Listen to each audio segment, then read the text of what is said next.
نحمده ونستعينه ونستغفره ونؤمن به ونتوكل عليه ونعوذ بالله من شرور أنفسنا ومن سيئات أعمالنا من يهد الله فلا مضل له ومن يضلله فلا هادي له ونشهد أن لا إله إلا الله وحده لا شريك له وأشهد أن محمدًا عبده ورسوله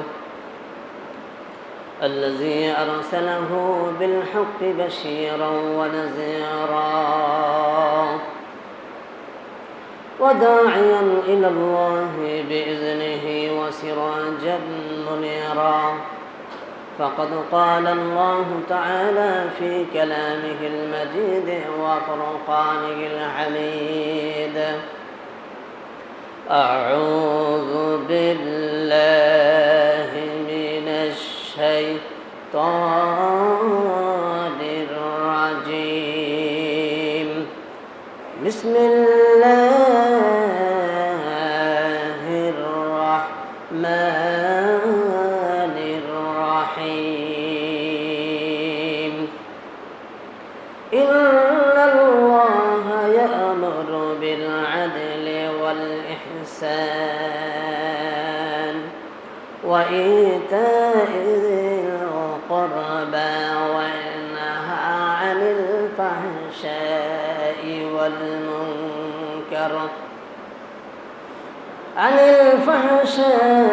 والمنكر والبغي يعظكم لعلكم تذكرون وقال تعالى وإذا حكمتم بين الناس أن تحكموا بالعدل إن الله نعم يعظكم به إن الله كان سميعا بصيرا صدقت يا رب العالمين.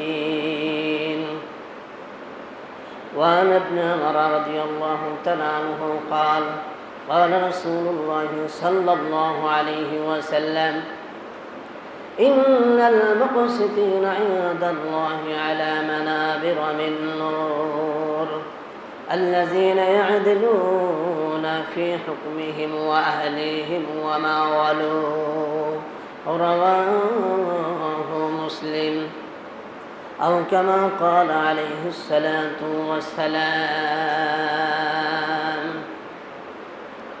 ঐতিহাসিক ইউনিয়ন পরিষদ জামে মসজিদের সকল ধর্মপ্রাণ মুসলমান ভাইদেরকে সশ্রদ্ধ সালাম, আসসালামু আলাইকুম রহমতুল্লাহি ওয়া বারাকাতুহু। সেই সাথে মহান রবের শুকরিয়া আদায় করছি যিনি আমাদেরকে মুহররম মাসের তৃতীয় সপ্তাহে মহান রবের ঘরে আসার তৌফিক করে দিলেন। সকলে বলেন আলহামদুলিল্লাহ। সত্য ও ন্যায়ের পক্ষে অসত্য, অন্যায়, জুলুম, অত্যাচার ও আধিপত্যবাদের বিরুদ্ধে যিনি লড়াই করেছেন তিনি হচ্ছেন রাসূল আকরাম সাল্লাল্লাহু আলাইহি ওয়াসাল্লাম। তারই উপরে দরুদ পাঠ করি, সকলে বলি সাল্লাল্লাহু আলাইহি ওয়াসাল্লাম। অন্যায় ও বিচার, জুলুম, ন্যায় বিচার সম্পর্কে আজকের আলোচনা হবে ইনশাআল্লাহ। আজকের আলোচনার বিষয়বস্তু কি? ন্যায় বিচার। সমাজে ন্যায় বিচার কীভাবে প্রতিষ্ঠা করতে হবে এ সম্পর্কে আল্লাহ তাআলা কি বলেছেন তারই সম্পর্কে আলোচনা হবে ইনশাআল্লাহ। সমাজে যদি ন্যায় বিচার থাকতো, সমাজে যদি অন্যায়, জুলুম, অত্যাচার যদি না থাকতো, তাহলে আল্লাহ রাব্বুল আলামিন সমাজে ন্যায় বিচার প্রতিষ্ঠার জন্য কোরআনের আয়াত নাজিল করতেন না, ঠিক না? সমাজে ন্যায় বিচার নাই বলে রাষ্ট্রে ন্যায় বিচার নাই বলে কোরআনের আইনকে আল্লাহ তাআলা পৃথিবীতে পাঠিয়েছেন সমস্ত মুসলমানদের জন্য। যত মানুষ পৃথিবীতে আল্লাহ তাআলা পাঠিয়েছেন সমস্ত মানুষের জন্যই হচ্ছে একটাই হুকুম, সেটা হচ্ছে কোরআনের আইন মানতে হবে, ঠিক কি না? যত মানুষ পৃথিবীতে পাঠিয়েছে আল্লাহ তাআলা সমস্ত মানুষের জন্য একটি সংবিধান দিয়েছেন, আর সেই সংবিধানটির নাম হচ্ছে আল কোরআন।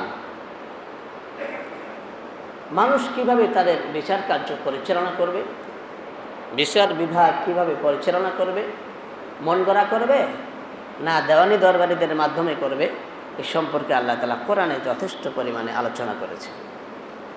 আর আমি যে আয়াতখানা তেলাওয়াত করেছি সূরাতুন নাহলের 90 নম্বর আয়াত, এই আয়াতের মধ্যে আল্লাহ রাব্বুল আলামিন ন্যায় বিচার সম্পর্কে আলোচনা করেছে।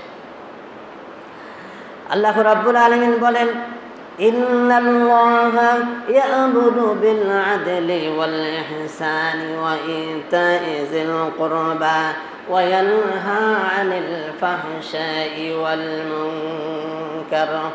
এই বাতিটা দেন। নিশ্চয়ই আল্লাহ রাব্বুল আলামিন বলছেন যে ন্যায় বিচার প্রতিষ্ঠা করতে হবে, ন্যায় পরায়ণতা করতে হবে, ন্যায় পরায়ণতার সাথে জীবনকে পরিচালনা করতে হবে। ইন্নাল্লাহা ইয়া'মুরু বিল আদলি, আর এই ন্যায় পরায়ণতা কীভাবে করতে হবে, ন্যায় বিচার কীভাবে করতে হবে, সেটা হচ্ছে আল্লাহ রাব্বুল আলামিন কোরআন দিয়েছেন, হাদিস দিয়েছেন, এগুলির মাধ্যমে আমাদেরকে ন্যায় বিচার করতে হবে। দুই পক্ষের বিচার যখন করবেন, দুই পক্ষের বিচার সঠিকভাবে করতে হবে। এক পক্ষের বিচার শুনলেন, এক পক্ষের বিচার করলেন, আর এক পক্ষকে ঠকাই দিলেন। আল্লাহ রাব্বুল আলামিন এমন দিন, এমন ইসলাম পৃথিবীতে পাঠান নাই। ন্যায় বিচার করতে হবে, সমানভাবে বিচার করতে হবে। দুই পক্ষের বিচার যদি আমরা করতে যাই তাহলে আমাদেরকে ন্যায় বিচার করতে হবে, অন্যায় করা যাবে না। ব্রেন দিয়ে, বুদ্ধি দিয়ে, কলমের খোসা দিয়ে ন্যায় বিচার করা যাবে, কিন্তু ব্রেন দিয়ে আপনি অন্যায় করলেন, অবিচার করলেন, আর জবান দিয়ে ন্যায়ের কথা বললেন, ব্রেন দিয়ে অন্যায়ের কথা বললেন, আর হাত দিয়ে কলম চালিয়ে দিলেন ন্যায়ের কথা, আর জবানে বললেন অন্যায়ের কথা। এভাবে যদি কেউ বিচার কার্য পরিচালনা করে তাহলে কখনোই কোরআনের আইন অনুযায়ী বিচার কার্য পরিচালনা হবে না, ঠিক কিনা? কোরআন অনুযায়ী আমাদেরকে বিচার কার্য পরিচালনা করতে হবে। যখন আমরা দেখি কোনো বিচার বসে, কোনো সালিশ বসে, সেখানে দেখা যায় যারা ধনবান ব্যক্তি, যাদের সম্পদ আছে, টাকা আছে, ধন আছে, সম্পদ আছে, বিচারের পক্ষ, বিচারের রায় তাদের দিকে চলে যায়। আর যারা গরিব মানুষ, অসহায় মানুষ, তাদের দিকে বিচার কার্যটা তাদের মতোই থেকে যায়, ঠিক কিনা? তারা যা চাচ্ছে, গরিব মানুষ যে জুলুম, অন্যায়, অবিচারের মধ্যে পড়ে আছে, অত্যাচারের মধ্যে পড়ে আছে, সেটাই তারা সেরকমই থাকলো। আর যারা ধনবান ব্যক্তি, যাদেরকে আল্লাহ রাব্বুল আলামিন সম্পদ দিয়েছেন, বিচারকরা তাদের দিকে টান দিল, তাদের পক্ষপাতিত্ব করলো। এই জন্য আল্লাহ রাব্বুল আলামিন বললেন বিল আদলি ওয়াল ইহসান, আদল করতে হবে, ইহসান করতে হবে। কথা বুঝে আসছে? ন্যায় বিচার করতে হবে, সমাজে ন্যায় বিচার প্রতিষ্ঠা করতে হবে। ওয়াল ইহসানি ওয়া ইতা'i যিল কুরবা ওয়া ইয়ানহা আনিল ফাহশাই ওয়াল মুনকার। নিকটতম আত্মীয় যারা আছে তাদের প্রতি সদাচরণ করতে হবে, তাদের সাথে ভালো ব্যবহার করতে হবে, তাদের সঙ্গে ভালো ব্যবহার করতে হবে। কোরআনের আইন অনুযায়ী তাদের সঙ্গে ভালোভাবে কথাবার্তা বলতে হবে, ভালো আচরণ করতে হবে, সম্পর্ক বজায় রাখতে হবে। আনিল ফাহশাই ওয়াল মুনকারি ওয়াল বাগি, যত রকমের অন্যায় কাজ আছে, দুরাচার আছে, আচরণ আছে, খারাপ আচরণ যেগুলি আছে, এগুলি থেকে আমাদেরকে বিলকুল হেফাজত থাকতে হবে। অন্যায়, জুলুম, অবিচার, অত্যাচার, আর ছিনতাই, দাঙ্গামা, হাঙ্গামা, চুরি, সাদাবাজি, এগুলো থেকে, সন্ত্রাসী, এগুলো থেকে আমাদেরকে বিলকুল হেফাজত থাকতে হবে। জোরে চিৎকার করে বলে মুসলমান, ঠিক না ঠিক? ইয়াইযুকুম লাআল্লাকুম তাযাক্কারুন। আল্লাহ রাব্বুল আলামিন বলছেন, আমি এজন্যই তোমাদেরকে উপদেশ দিচ্ছি যাতে করে তোমরা শিক্ষা গ্রহণ করতে পারো। এ কারণে আমি আল্লাহ রাব্বুল আলামিন তোমাদেরকে কোরআনের মাধ্যমে তোমাদেরকে আমি উপদেশ দিচ্ছি। এই যুবকেরা সামনে আসো, এই সামনে এসে বসো। আল্লাহ রাব্বুল আলামিন বলেন ইউদিলু হুয়া আকরাবু লিত্তাকওয়া ওয়াত্তাকুল্লাহ। ইউদিলু, তোমরা ন্যায় পরায়ণতা করো, আর তোমরা ন্যায় পরায়ণতা করো, ন্যায় বিচার করো, অন্যায় করো না, অন্যায়ভাবে জীবনকে পরিচালনা করো না, ন্যায়ের সাথে জীবনকে পরিচালনা করো। আর যারা দুনিয়ার ভিতরে বিচারক রয়েছে, যারা এই বিচারকদেরকে লক্ষ্য করে আল্লাহ রাব্বুল আলামিন বলছেন, ও বিচারকেরা, তোমরা বিচার কার্য পরিচালনা করবে একমাত্র কোরআন দিয়ে বিচার কার্য পরিচালনা করবে। মন দ্বারা কোনো বিচার করবে না, বিবেক দ্বারা কোনো বিচার করবে না, আল্লাহর কোরআন দিয়ে বিচার কার্য পরিচালনা করবে। তাহলে তোমাদের কোনো ভুল হবে না, তাহলে তোমরা কোনো অন্যায়ের বিরুদ্ধে অন্যায়ের ভিতরে তোমরা নিমজ্জিত হবে না। আর যে তোমরা যে এই ন্যায়ের সাথে যে তোমরা বিচার কার্য পরিচালনা করবে, তাতে লাভটা কি? আল্লাহ রাব্বুল আলামিন বলছেন হুয়া আকরাবু লিত্তাকওয়া। ন্যায়ের সাথে বিচার কার্য পরিচালনা করলে সেটা তাকওয়ার নিকটবর্তী হয়ে যায়, তাকওয়ার নিকটবর্তী হয়ে যাবে। আর আল্লাহ রাব্বুল আলামিনকে তোমরা এই ব্যাপারে ভয় করো, ওয়াত্তাকুল্লাহ। বিচার কার্য যে তোমরা পরিচালনা করবে, এই বিচার কার্যের সাথে তোমাদের মন দেবা, তোমাদের মনের যে এই অন্তরের অন্তরস্থল থেকে যে বিষয়গুলি তোমরা আলোচনা করবে, যে বিষয়গুলি নিয়ে তোমরা নাড়াচাড়া করবে, এগুলি যেন সব ন্যায়ের সাথে হয় আর আল্লাহকে ভয় করে যেন হয়। মানুষকে ভয় করে কোনো কাজ করা যাবে না। অমুক আমার ভাই হয়, অমুক আমার চাচা হয়, অমুক আমার মামা হয়, এই ভেবে বিচার কার্য অন্যদিকে টান দিলাম, অন্যর পক্ষপাতিত্ব করলাম, অন্যের পক্ষপাতিত্ব করলাম, চাচার পক্ষপাতিত্ব করলাম, খালুর পক্ষপাতিত্ব করলাম, ভাইয়ের পক্ষপাতিত্ব করলাম। কিন্তু তোমার ভাই যে অন্যায় করে বসে আছে সেদিকে তুমি দেখলে না। তোমার ভাই যে অন্যায় করেছে, তোমার চাচা যে অন্যায় করেছে, তোমার নানা যে অন্যায় করেছে, সে অন্যায়ের বিচার করতে হবে তোমাকে কোরআন দিয়ে। কোরআন অনুযায়ী তোমাকে বিচার করতে হবে। এই বিচার কার্য পরিচালনা করতে হলে ন্যায়ের সাথে বিচার করতে হবে। দুই পক্ষ যখন আপনার কাছে আসবে, বিচারকদের কাছে যখন আসবে, সালিশনামায় যখন আসবে, সালিশের মধ্যে যখন দুই পক্ষ যখন একত্রিত হয়ে যাবে, তাহলে দুই পক্ষের কাছ থেকে শুনতে হবে। এক পক্ষের কথা শুনে বিচার কার্য পরিচালনা করা যাবে না। দুই পক্ষের কাছ থেকে শুনতে হবে, ভালোভাবে যাচাই করতে হবে, যাচাই করে তারপরে বিচার কার্য পরিচালনা করতে হবে। এটি হচ্ছে যারা বিচার কার্য পরিচালনা করবে, যারা বিচারক, তাদের জন্য আল্লাহ রাব্বুল আলামিন এই আইন জারি করে দিলেন। দুনিয়ার ভিতরে যত বিচারক রয়েছে, সমস্ত বিচারকদেরকে আল্লাহ রাব্বুল আলামিন বলছেন তোমাদেরকে এভাবে করে বিচার করতে হবে, আইন অনুযায়ী বিচার করতে হবে, কোরআন অনুযায়ী বিচার করতে হবে। ইন্নাল্লাহা খাবীরুম বিমা তা'মালুন। নিশ্চয়ই আল্লাহ রাব্বুল আলামিন খবর রাখেন, তোমরা যা করছো সব খবর আল্লাহ রাব্বুল আলামিন রাখেন। তুমি মন দিয়ে কি বলছো, অন্তর দিয়ে কি বলছো, তোমার কলম দিয়ে তুমি কি লিখছো, তোমার দিমাগ দিয়ে, তোমার বুদ্ধি দিয়ে, তোমার ব্রেন দিয়ে তুমি কি করছো, সব বিষয় সম্পর্কে আল্লাহ রাব্বুল আলামিন খবর রাখেন। ঠিক কি না? বাঁচার কোনো উপায় নাই। সুতরাং ভাইরা আমার, ইনসাফ ও ন্যায়ের দৃষ্টিতে বিচার করার জন্য আল্লাহ রাব্বুল আলামিন নির্দেশ দিয়েছেন। আল্লাহ রাব্বুল আলামিন বলেন ওয়া ইযা হাকামতুম বাইনান নাসি আন তাহকুমু বিল আদল। যখন তোমরা দুইটি দলের মাঝে, যখন তোমরা মানুষের মাঝে বিচার কার্য পরিচালনা করবে, তখন তোমরা ন্যায়ের সাথে বিচার কার্য পরিচালনা করবে, ন্যায়সঙ্গতভাবে বিচার কার্য পরিচালনা করবে। আর যদি ন্যায়ের সাথে বিচার কার্য পরিচালনা করো, এই ব্যাপারে আল্লাহ রাব্বুল আলামিন বলছেন ইন্নাল্লাহা নি'মা ইয়া'iযুকুম বিহি। নিশ্চয়ই আল্লাহ রাব্বুল আলামিন যে তোমাদেরকে উপদেশ দিচ্ছেন, এই উপদেশটি কতই না উত্তম উপদেশ। এই উপদেশ কতই না উত্তম উপদেশ, এর চাইতে উত্তম দৃষ্টান্ত আর কোরআনে কোথাও নেই। আল্লাহ রাব্বুল আলামিন বলেন ইন্নাল্লাহা কানা সামিআন বাসীরা। নিশ্চয়ই আল্লাহ রাব্বুল আলামিন সব দেখতেছেন, সর্বশ্রোতা সর্বদ্রষ্টা, সব দেখতেছেন, সব শুনতেছেন। একটাও আল্লাহর কাছ থেকে কি যাবে না, পাশ কাটিয়ে যেতে পারবে না, সব আল্লাহ দেখতেছেন। বান্দা পৃথিবীতে কি করছে, ঘরের ভিতরে মনের আড়ালে চক্ষু বন্ধ করে অন্তরে অন্তরে বান্দা কি চিন্তা করছে, এগুলি সব আল্লাহ রাব্বুল আলামিন জানেন। আল্লাহকে ফাঁকি কেউ দিতে পারবে না।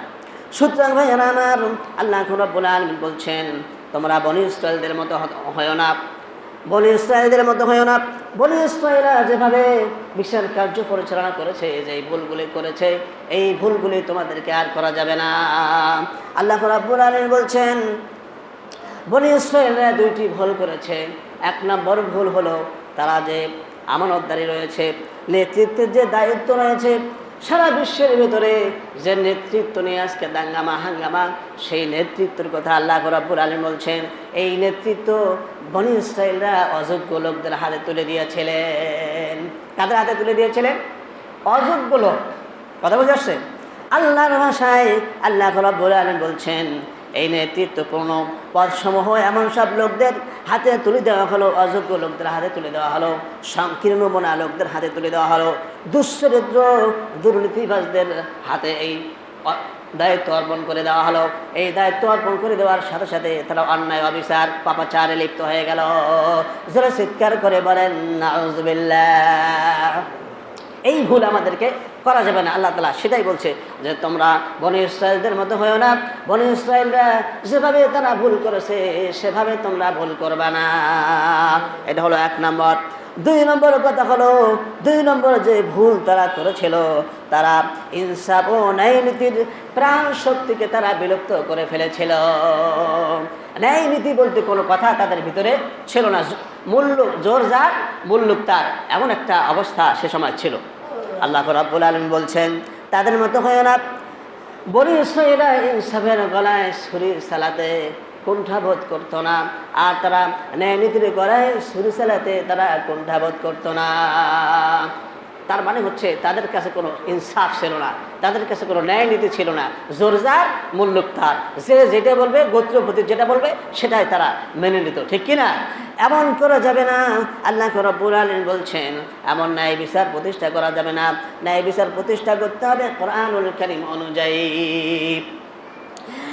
এরপরে ভাইরা আমার, ন্যায় বিচার করার জন্য হযরত দাউদ আলাইহিস সালাতু ওয়াস সালামকে আল্লাহ রাব্বুল আলামিন পাঠিয়ে দিলেন। আল্লাহ রাব্বুল আলামিন বলেন, ইয়া দাউদ ইন্না জাআলনাকা খলিফাতান ফিল আরদ। হে দাউদ, আমি তোমাকে খলিফা হিসাবে প্রেরণ করলাম, তোমাকে মনোনীত করে দুনিয়ার জমিনে পাঠালাম, এই পৃথিবীতে পাঠালাম। তুমি যখন মানুষের মাঝে বিচার কার্য পরিচালনা করবে, যখন তুমি মানুষের মাঝে মীমাংসা করে দেবে, তুমি কোরআন থেকে মীমাংসা করে দেবা, কোরআন অনুযায়ী মীমাংসা করবা, হক অনুযায়ী মীমাংসা করবা, ন্যায় বিচার করবা, অন্যায়ভাবে তুমি কোনো মীমাংসা করবা না। মানুষ যখন এই বিপদে পড়ে, তখন তো বিচার চালিয়ে থাকে। ঠিক কিনা? বিচার কখন ডাকে? মানুষ যখন বিপদের মধ্যে পড়ে তখন বিচারে ডাক দেয়। ঠিক কিনা? একা যখন পারছে না, তখন কি করে?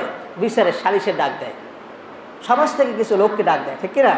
মেম্বার থেকে চেয়ারম্যান থাকে, এমপি থেকে মন্ত্রী থাকে কিনা? এই বিচার কার্য পরিচালনার সময় যদি কেউ এই মন গড়া বিচার করে, যদি মন গড়া বিচার করে, তাহলে তার এই বিচার কার্য সঠিক হবে না। হবে নাকি? কার কথা এটা? আমার কথা? আল্লাহর কথা। আল্লাহ রাব্বুল আলামিন বলছেন, মন গড়া কোনো বিচার করলে সেটা কাল কিয়ামতের ময়দানে ওই বিচারকের স্থান জাহান্নামের একেবারে নিচতলায়। নাউজুবিল্লাহ বলেন তো। জাহান্নামের নিচতলা হবে কীভাবে? কিছু ঘুষ খেয়ে নিলেন, কিছু টাকা নিলেন, নেওয়ার পরে পক্ষপাতিত্ব করলেন। এমন হয় কি না? সমাজে এমন হয় কি না? বিচার করতেছে, বিচার করতে করতে যে এই যার টাকা পয়সা বেশি, যার জায়গা জমি বেশি, পক্ষপাতিত্ব করে তার। আর যার জায়গা জমি কিছুই নাই, গরিব মানুষ, এটা তো আমি দেখতেছি ছোটো থেকে। এই কথা কি অবিশ্বাস্য? এই কথা কি অবিশ্বাস করা যাবে? বিশ্বাসের সাথে বলতেছি, আমি তো দেখছি, দেখে শুনে যে বিচার কার্য পরিচালনা হচ্ছে যেভাবে। আবার অনেক লোক বলে, মৌলবীরা এগুলো কী জানে? বিচার সম্পর্কে মৌলবী কী জানে? চেয়ারম্যান সাহেবকে ডাক দাও, মেম্বার সাহেবকে ডাক দাও, তারপরে এই এলাকার যে মাথা মুরব্বী আছে তাদেরকে ডাক দাও। আর ভাই তারা তো থাকবেই, তাদের তো প্রয়োজন রয়েছে, শক্তির ব্যাপার আছে এখানে, ঠিক কিনা? আমি যেটা বলবো সেটা কোনো কাজেই লাগবে না। আমি যদি মহা জানি না কেন, তারপরেও সেটা কি সমাজের লোকটা ভ্রুক্ষেপ করবে না, শুনবে কিন্তু আমলে নেবে না। আর একজন চেয়ারম্যান সাহেব যখন আসবে তখন তার কথাটা গুরুত্ব দেবে, তার মানে তার কি আছে, শক্তি আছে, পাওয়ার আছে, এই জন্যে তার কথা শুনবে। আমার কিন্তু পাওয়ার নেই। সরকার মহোদয় যদি ইমামদেরকে পাওয়ার দিত, সরকার মহোদয় যদি ইমামদেরকে পাওয়ার দিত, তাহলে ইমামের কথায় এই সমাজ পরিচালিত হতো। জোরে চিৎকার করে বলে মুসলমান, ঠিক কিনা? সরকার পাওয়ার দেয়নি। এই সরকার ইমামদেরকে পাওয়ার না দেওয়ার কারণে আজকে ইমামদেরকে চাপাতি দিয়ে শেষ করে দেয়, ধ্বংস করে দেয়। জোরে চিৎকার করে বলে মুসলমান, ঠিক কিনা? মিথ্যা কথা বলছি নাকি? মিথ্যা কথা বলছি? চাপাতি দিয়ে শেষ করছে না গত সপ্তাহে একজন ইমাম সাহেবকে? এটা মিথ্যা কথা? সত্য কথা। ইমামের যদি পাওয়ার থাকতো, আজে বাজে লোক এসে ইমামকে এই দুনিয়া থেকে বিদায় করে দিতে পারতো না। এগুলো সব সত্য কথা, কোনো মিথ্যা কথা নয় ভাই। এরপরে ভাইরা আমার, ইমামকে যদি শক্তি দেওয়া দেওয়া হতো, পাওয়ার দেওয়া দেওয়া হতো, কোনো আজে বাজে লোক, অনইসলামী লোক, যারা ইসলামের বহির্ভূত কাজ করে, অন্যায় করে, অবিচার করে, জুলুম করে, এই লোকগুলি ইমাম সাহেবের সামনে এসে আজে বাজে কোনো মন্তব্য করতে পারতো না। জোরে চিৎকার করে বলে মুসলমান, ঠিক কিনা? ভাইরা আমার, আল্লাহ রাব্বুল আলামিন এই কারণে হযরত দাউদ আলাইহিস সালাতু ওয়াস সালামকে বলছেন, ও দাউদ, আমি তোমাকে বর্ণিত করে পাঠালাম পৃথিবীতে, তুমি মানুষের মাঝে যখন বিচার কার্য পরিচালনা করবে, মীমাংসা করবে, আর সেই মীমাংসা যখন করবে তখন তোমার কোনো মন গড়া মীমাংসা করবে না। ওয়ালা তাত্তাবি'ল হাওয়া ফায়ুদিল্লুকা আন সাবিলিল্লাহ। ওয়ালা তাত্তাবি'ল হাওয়া, মন্তব্য, নিজের মন্তব্য নিয়ে কোনো বিচার করবে না। তোমার প্রবৃত্তি অনুসরণ তুমি করবে না। তোমার যে প্রবৃত্তি রয়েছে, তোমার যে মন গড়া একটা বিচার আছে, সেই মন গড়া বিচার তুমি করবে না। এই বিচারটা করতে হবে একেবারে কোরআনুল কারীম অনুযায়ী। আল্লাহ যেভাবে বিচার করার জন্য বলেছেন সেভাবেই তোমাকে বিচার করতে হবে। তোমার মন গড়া বিচার তুমি করতে পারবে না, প্রবৃত্তির অনুসরণ করতে পারবে না। তার সাথে তোমার শত্রুতা আছে, এই জন্য বিচারটা তাদের থেকে আরও বেশি করে তার বিচার করলেন। তার সাথে শত্রুতা আছে, শত্রুতার কারণে তাকে আরও নিচে দাবাই দিলাম। এই কথাই আল্লাহ তাআলা বলছেন, ওয়ালা তাত্তাবিল হাওয়া, প্রবৃত্তির অনুসরণ করতে পারবেন না। আপনি মন গড়া কোনো বিচার কার্য পরিচালনা করবেন, তা হবে না। আল্লাহ রাব্বুল আলামিন বলছেন, আন সাবিলিল্লাহ, যারা মন গড়া বিচার করবে, যারা প্রবৃত্তির অনুসরণ করে বিচার করবে, আল্লাহ রাব্বুল আলামিন বলছেন, ফায়াদিল্লুকা আন সাবিলিল্লাহ, তাদেরকে আমি পথভ্রষ্ট করে দেব, পদচ্যুত করে দেব, পথ ভ্রষ্ট করে দেব, লাইন থেকে নামিয়ে দেব। আল্লাহ রাব্বুল আলামিন এরপরে বলছেন, ইন্নাল্লাযীনা ইউদিল্লুনা আন সাবিলিল্লাহ, আর যারা পথ ভ্রষ্ট হয়ে যাবে, লাইন থেকে যারা নেমে যাবে, বিচ্যুত হয়ে যাবে, আর এই বিচ্যুত হওয়ার কারণে আল্লাহ রাব্বুল আলামিন বলছেন, লাহুম আযাবুন শাদীদ, তাদের জন্য আমি এই কঠিন আযাবের ব্যবস্থা করে রেখেছি। তার মানে হচ্ছে তারা হচ্ছে মুনাফিক, আর এই মুনাফিকদের স্থান একেবারেই জাহান্নামের নিচতলায়। যারা চিৎকার করে বলেন নাউযুবিল্লাহ। কোরআন অনুযায়ী বিচার করতে হবে। বিচার কার্য পরিচালনা করতে হলে অবশ্যই আমাদেরকে কোরআন অনুযায়ী বিচার কার্য পরিচালনা করতে হবে। সুতরাং ভাইরা আমার, কারো উপর অবিচার করা যাবে না। এই ব্যাপারে আল্লাহ রাব্বুল আলামিন বলেন, ওয়ালা ইয়াজরিমান্নাকুম শানানু কওমিন আলা আল্লা তা'দিলু, তোমাদের মধ্যে যখন তোমরা কোনো বিচার কার্য পরিচালনা করবে, আর এই বিচার কার্য পরিচালনা করার সময় কোনো সম্প্রদায়ের প্রতি যদি তোমার কোনো শত্রুতা থাকে, সেই শত্রুতা যেন তোমাকে ঘিরে না বসে। আর এই শত্রুতার কারণে আর বন্ধুত্বের কারণে তুমি সঠিক বিচার করতে পারবে না। আল্লাহ তা'দিলু, তোমার যদি সেই বন্ধু যদি তোমার পাশে থাকে আর শত্রু যদি তোমার পাশে থাকে, তাহলে কার দিকে তুমি টানবা? সুতরাং বন্ধুর দিকেও টানা যাবে না, শত্রুর দিকেও টানা যাবে না। শত্রুকেও বিপদে ফেলে দেওয়া যাবে না, আর বন্ধুকে উপরে উঠায় দেওয়া যাবে না। দুই পক্ষ যতই তোমার প্রাণ প্রিয় বন্ধু হোক না কেন, যত তোমার শত্রু হোক না কেন, ওয়ালা ইয়াজরিমান্নাকুম শানাআনু কওমিন আল্লা তা'দিলু, আর তাদের প্রতি যদি তুমি লক্ষ্য করো তাদের ব্যাপারে যদি তুমি নিমজ্জিত হয়ে যাও, তাহলে তুমি বিচার কার্য সঠিকভাবে পরিচালনা করতে পারবে না। এই কারণে আল্লাহ রাব্বুল আলামিন বলেন, ইউদিলু হুয়া আকরাবু লিত্তাকওয়া। ইউদিলু, সুতরাং তোমরা বিচার কার্য পরিচালনা করো ন্যায়ের সাথে, অন্যায়ের সাথে বিচার কার্য পরিচালনা করো না। আর ন্যায়ের সাথে বিচার কার্য পরিচালনা করলে সেটা হবে তাকওয়ার নিকটবর্তী। আর এই ব্যাপারে আল্লাহ রাব্বুল আলামিনকে ভয় করো। ইন্নাল্লাহা খাবীরুম বিমা তা'মালুন, নিশ্চয়ই আল্লাহ রাব্বুল আলামিন সব কিছুর খবর রাখছেন। এই দুনিয়ার ভিতরে, এই পৃথিবীতে যত মানুষ আছে, এই মানুষেরা যা কিছু করছে সব বিষয় সম্পর্কে আল্লাহ রাব্বুল আলামিন খবর রাখছেন, ঠিক কিনা? আমরা যা কিছু করছি সব বিষয়ে খবর রাখছেন কে? আল্লাহ রাব্বুল আলামিন। গোপনে যা করছি, প্রকাশ্যে যা করছি, সব বিষয় সম্পর্কে আল্লাহ রাব্বুল আলামিন জ্ঞাত আছেন। আল্লাহ রাসূল বলেছেন, ইন্নাল মুকসিতিনা ইনদাল্লাহি আলা মানাবিরা মিন নূর আল্লাযীনা ইয়াদিলুনা ফী হুকমিহিম ওয়া আহলিহিম ওয়া মা ওয়ালু।